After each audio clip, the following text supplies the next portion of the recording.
termasuk tamu Allah. Banyak orang-orang yang haji dan umrah itu disebut duyufullah, tamu-tamu Allah. Duyuf artinya tamu-tamu. Ya. Tamunya Allah SWT, duyufur rahman, tamu yang mulia, tamu yang dirahmati, tamu yang disayangi oleh Allah SWT. Jadi bersyukur, kita ini termasuk di antara banyak hamba-hamba Allah SWT itu, kita ini yang termasuk dipilih. Itu syukur itu jangan hilang. Ya. Rasa syukur itu dalam hati itu jangan hilang. Ya. Syukur, alhamdulillah, syukur. Apapun kendala, apapun problem, apapun ujian tuh dihadapi. Syukur kita kepada Allah tadi itu kalau terus kita tumbuhkan, terus sering-sering mengucap alhamdulillah, alhamdulillah.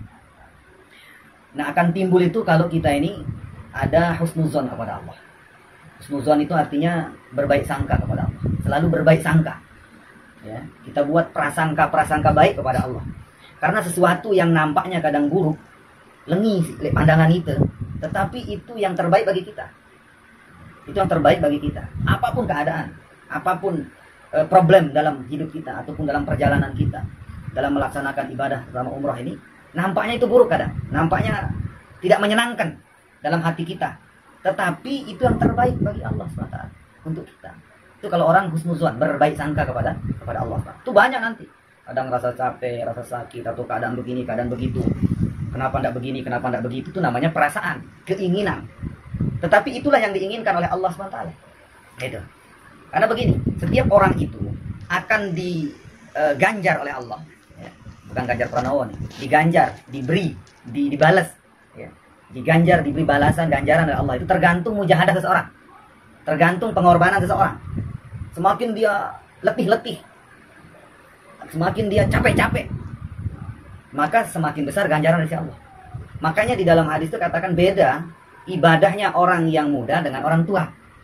Beda ibadahnya orang kurus dengan orang gemuk. Gitu loh. Orang gemuk itu lebih besar pahalanya dari orang kurus. Karena dia lebih capek. Gitu. Di dalam menjalankan ibadah. Seperti misalnya sholat. Apalagi umroh ini. Orang gemuk ini kayak Ustadz Bahri, Ustadz Reza. Ya kan? Ngewel-ngewel, tian, bedel, tawaf. Kan beda dengan orang yang kurus, yang jalannya cepat. Begitu pun orang tua beda dengan orang muda. Orang muda tret langsung kalau tawaf, kalau sa'i. Tapi kalau orang tua, aduh. Nah, itu lebih besar ganjaran dari orang muda. Nah, orang muda tadi itu ketika ada jamaahnya, ada temannya atau rombongannya yang tua, mesti sabar di sana, sabar. Karena mungkin tua itu perjalanannya capek atau pelan, itu harus sabar. Jadi apapun keadaan-keadaan yang menimpa kita di dalam perjalanan menjalankan ibadah, umroh terutama ini, maka husnuzon kepada Allah, baru timbul syukur itu. Baik sangka kepada Allah. Baik sangka, oh ini ketika misalnya kita dikasih makanan nggak enak, gitu kan? Sedih, nggak sesuai dengan keinginan kita, nafsu kita. Tetapi oh masya Allah, Allah beri saya ini biar saya ini mikir. Banyak orang yang makan tuh nggak dapat. Alhamdulillah, saya ini bisa makan. Jadi husnuzon, baik sangka kepada Allah. Ternyata ketika kita menjalankan ibadah umroh tidak sesuai tempat tidur kita atau tempat kita, kenapa tidak begini, kenapa? Oh masya Allah, orang ini banyak di kolong-kolong jembatan tidurnya. Kita ini bersyukur kepada Allah. Jadi itu cara kita husnuzon kepada Allah. Berbaik sangka kepada Allah. Apapun banyak macam-macam, sakit kadang, ada ujian sakit begini begitu, kekurangan uang kadang di dalam perjalanan. Intinya berbaik sangka kepada Allah. Baru ketika kita baik sangka kepada Allah, husnuzon kepada Allah, maka nanti akan timbul rasa syukur. Rasa syukur kita kepada Allah itu loh akan timbul kalau kita baik sangka kepada Allah. Apapun. Nah, kalau orang itu baik sangka kepada Allah, nanti bukan hanya rasa syukur saja yang timbul, maka akan timbul juga perasaan tidak akan menyalahkan orang lain. Itu. Tidak akan salahkan orang lain kalau dia baik sangka kepada Allah. Ya, baik sangka kepada Allah. Ini kenapa begini? Coba kamu kalau tidak begini. Oh, baik sangka kepada Allah. Mungkin Allah hadirkan ini orang untuk menguji saya. Allah mau pandang sabarkah saya atau tidak. Jadi baik sangka terus. Baik sangka kepada Allah SWT. Apapun keadaan, apapun resiko yang kita hadapi dan lain-lain banyak itu.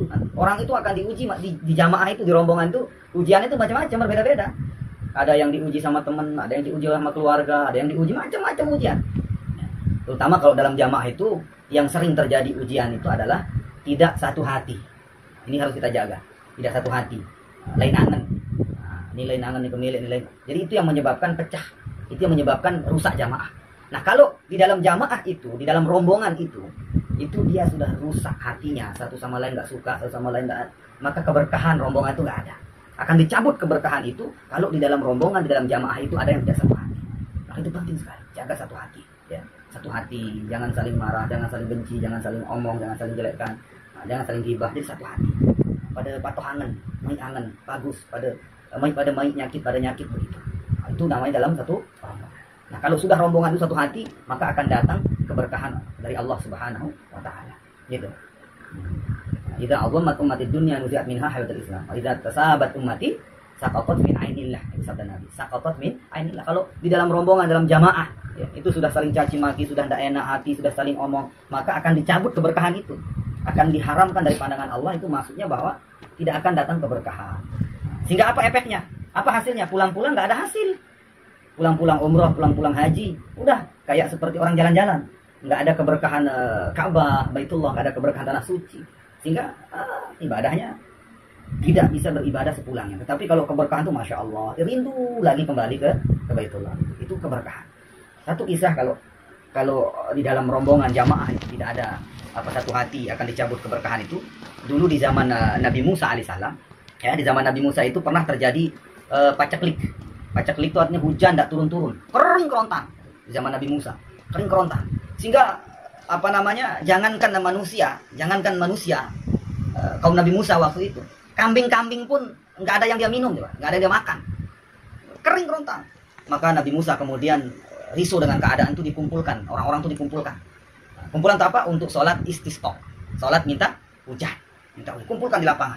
Mari kita sholat sampai kambing-kambing, sapi semua, domba, onta dikumpulkan, ikut doa biar hujan turun. Maka dari pagi itu Nabi Musa dengan kaumnya tuh sholat, berdoa, tidak turun-turun hujan sampai siang dari pagi. Bingung Nabi Musa. Dulu itu baru angkat tangan saja takbir sholat itu hujan turun langsung. Tapi ini dari pagi sholat, doa sampai siang nggak turun hujan. Ya, nggak turun hujan. Nah, kemudian nanyalah Nabi Musa kepada Allah. Karena Nabi Musa kalamullah, dia bisa bercakap kepada Allah. Ya Allah, ini kenapa ya? Kalau tidak turun-turun hujan, apa salah saya ini? Apa salah kami ini?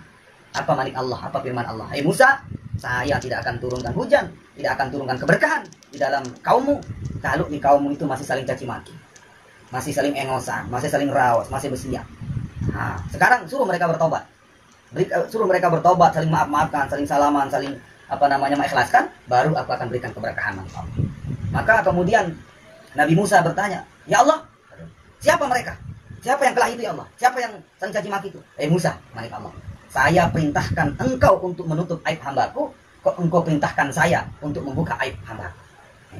Makanya saya perintahkan engkau Musa, firman Allah, kau perintahkan mereka bertobat. Tanpa kau tahu siapa yang saling engosan itu, yang saling caci maki itu. Nabi Musa perintahkan kaumku, Allah tidak akan turunkan hujan, tidak akan turunkan keberkahan kalau kalian berkelahi caci maki dan ini dan itu. Maka sekarang saling ikhlaskan, saling maafkan, saling salaman. Maka mereka bersalaman, semua kaum Nabi Musa saling maafkan. Setelah itu Nabi Musa sholat istisqa lagi, plus kes langsung hujan turun, berkah. Nah itu kalau di rombongan, terutama rombongan kita ya. Nah, kalau kita ini satu hati, saling tolong menolong, saling bantu, saling ikhlaskan, insya Allah pertolongan Allah akan datang, keberkahan akan datang. Dan juga nanti berkahnya itu pulangnya kita, dimanapun kita akan dijaga oleh Allah SWT dan dimudahkan segala urusan-urusan kita. Itu kelebihan kalau satu rombongan, satu jamaah itu. Semua bersidang insyaallah ya. Mudah-mudahan Allah SWT beri kita terus kesehatan, kemudian ditolong oleh Allah, diberi keberkahan dalam hidup kita, dan yang paling utama adalah mati dalam keadaan husnul khatimah, mati dalam keadaan mendapat ridho Allah SWT. Itu yang dicari kita hidup ini. Subhanallah dan subhanallah. Assalamualaikum warahmatullahi wabarakatuh.